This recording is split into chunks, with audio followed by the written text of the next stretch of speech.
Hello and welcome to all our viewers in Nigeria and around the world to Midday News on Global Television. Coming to you live from the nation's capital, Abuja, I am Jumai Manson.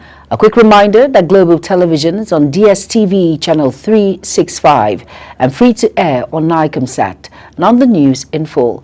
following the collapse of the mining pit at an illegal mining site located within a National Game Reserve Spining, Gaskia local government area in Taraba State and Taugo local government area in Adamawa State.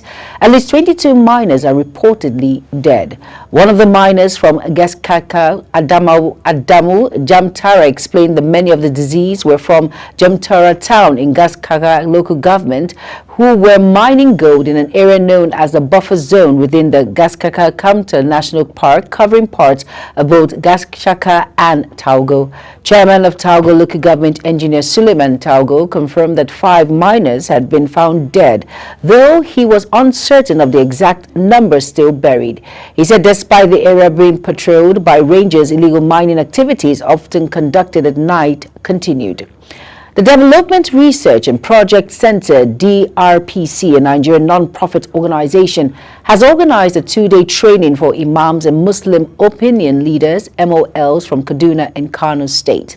The training, which is in collaboration with the Ford Foundation West African Office, aims to strengthen the role of religious leaders in advocating against gender-based violence, GBV, across northern Nigeria.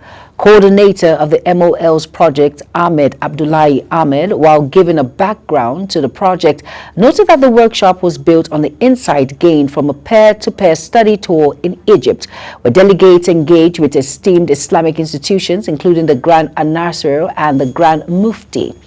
Ahmed, while urging the imams to take action against gender-based violence, noted that all hands must be on deck to prevent and promote women's protection, as Islamic teachings offer a powerful tool for change.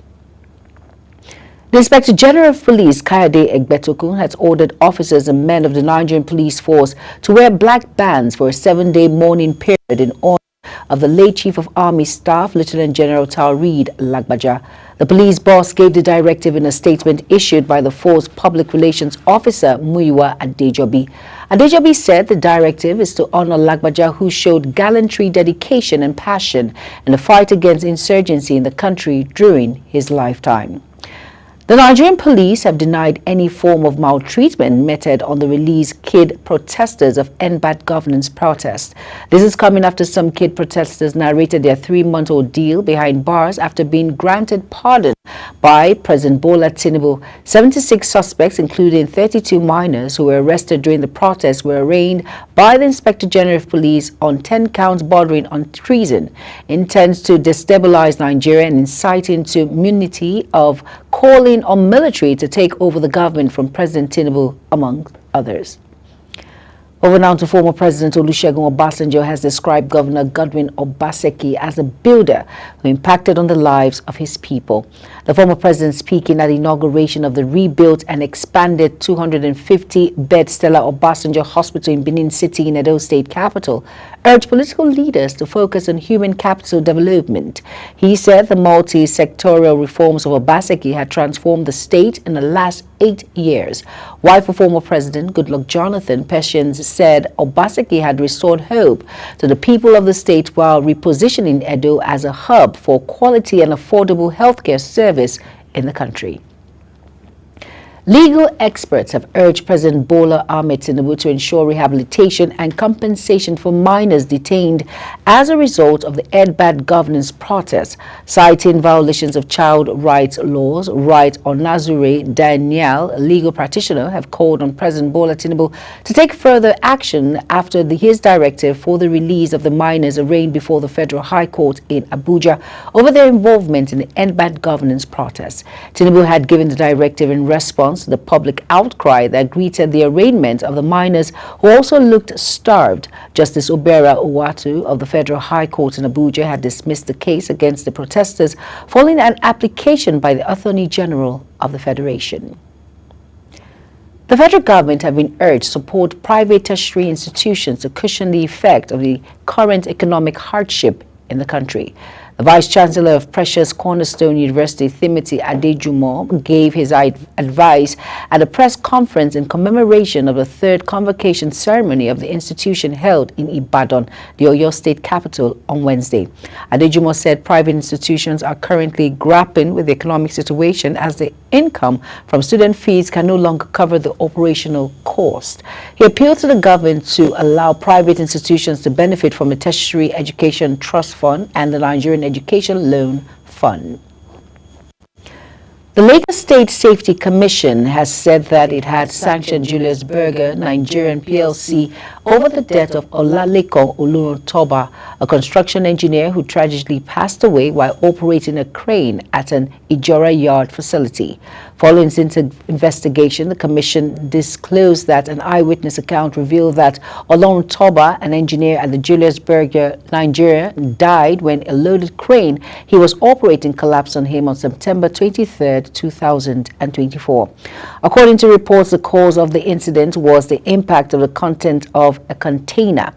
Although the specific details of the sanctions were not disclosed, the Commission's Chief Executive Officer Lanre Mojola, speaking through the Director of Public Affairs Adewumi Okon, revealed that the construction firm had been instructed to fulfill certain regulatory requirements following Olutoba's death.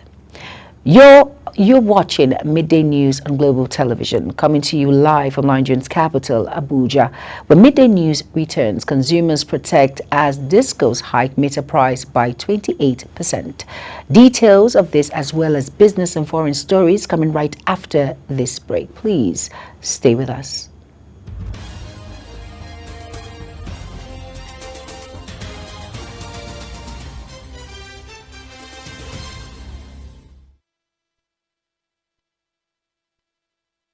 You're welcome back, and if you're just tuning in, this is Midday News on Global Television. Thank you for staying with us.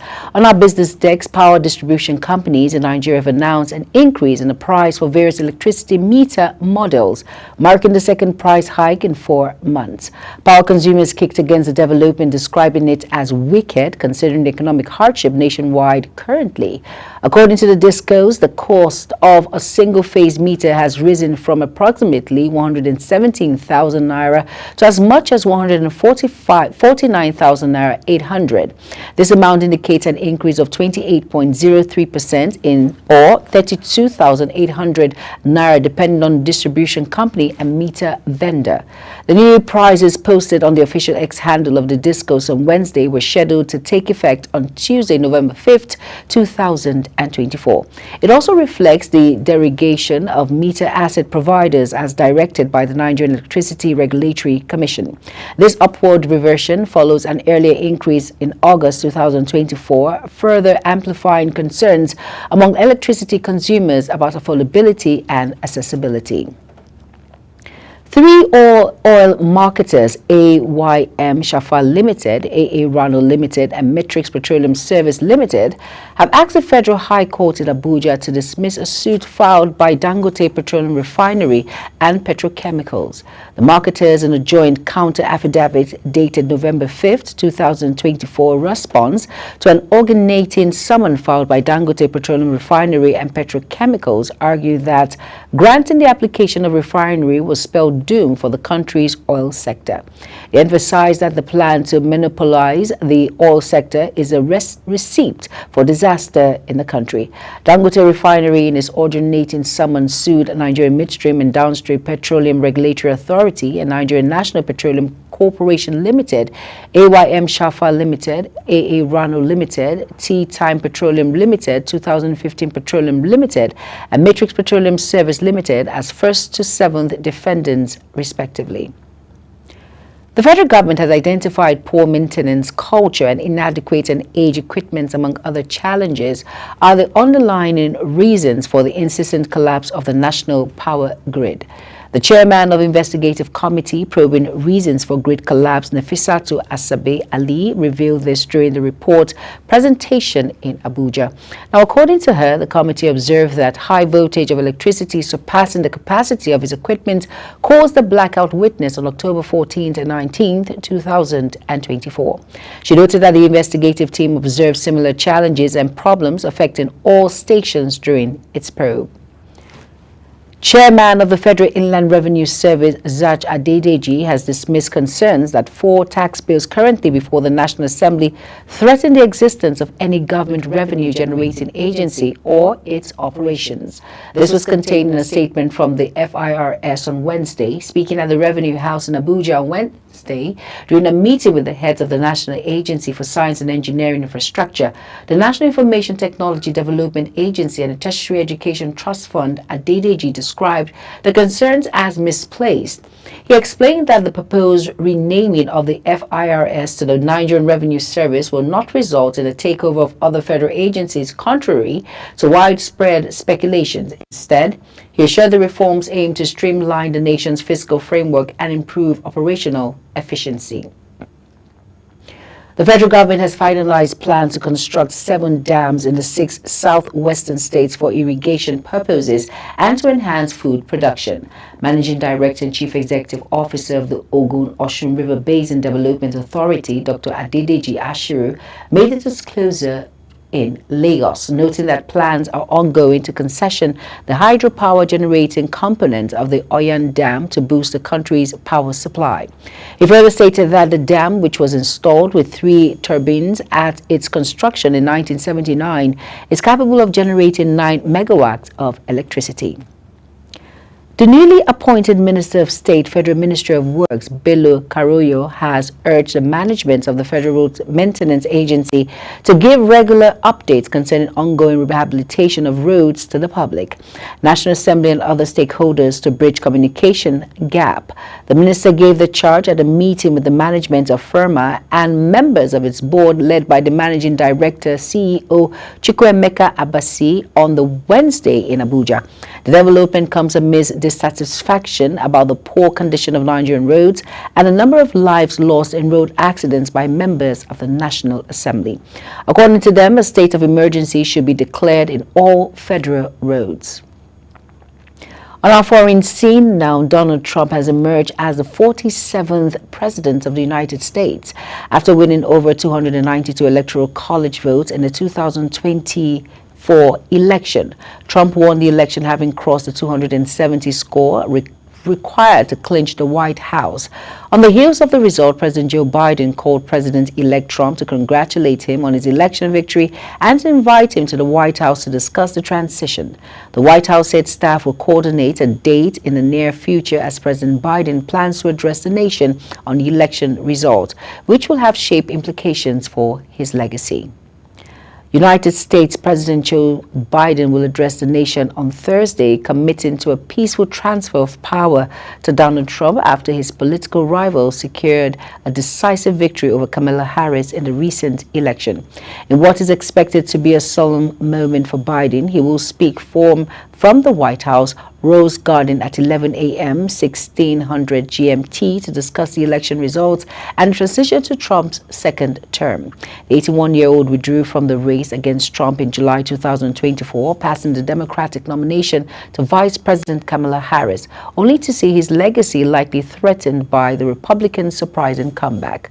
Biden is, however, determined to present a stark contrast to Trump, whose refusal to accept his own 2020 election defeat. By Biden culminated in the violent ascent on the U.S. Capitol by Trump supporters on January 6, 2021. And in sports now, Super Eagles has started the second phase of preparation for the 2-legged African Nations Championship qualifier against Ghana in December. The first phase ended on Thursday with the players released to their clubs ahead of the weekend's Nigerian Premier Football League matches.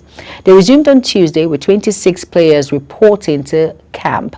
The remaining 9 players were expected to arrive on Wednesday as the team embarks on a 2-week intensive training, whose schedules and arrangements will be made known by the NFF in the coming days. After the first phase, the team's interim head coach Augustin Eguavon named a 32-man roster for the second phase, with some of the latest additions including Remo Stars goalkeeper Kayode Bankole, Sakuma of Lobby Stars, also Martin's experienced winger Bernard Ovike, and Okeme Okon Ubong Friday of Rivers United, and under 23 and Water FC star Dominion Ohaka. Nigerian defender Kingsley Udo has expressed his disappointment over the loss of his FIFA Under-17 World Cup gold medal. The 33-year-old, who was a key member of the Golden Eaglets that won the 2007 FIFA Under-17 World Cup in South Korea, said the gold medal could have helped him overcome his current low-spirited situation. Udo, who represented Nigeria at all levels of international football, said he can neither feed himself nor cater for incidental needs, including pursuing a coaching course. And that's it on Midday News. A quick reminder that Global TV is on DSTV channel 365, on Star Times channel 276, and free to air on Nicomsat. Now kindly follow us across all social media platforms now showing on your screen by using @Global TV NG. I am Jumai Manson. Thank you for watching. Good afternoon.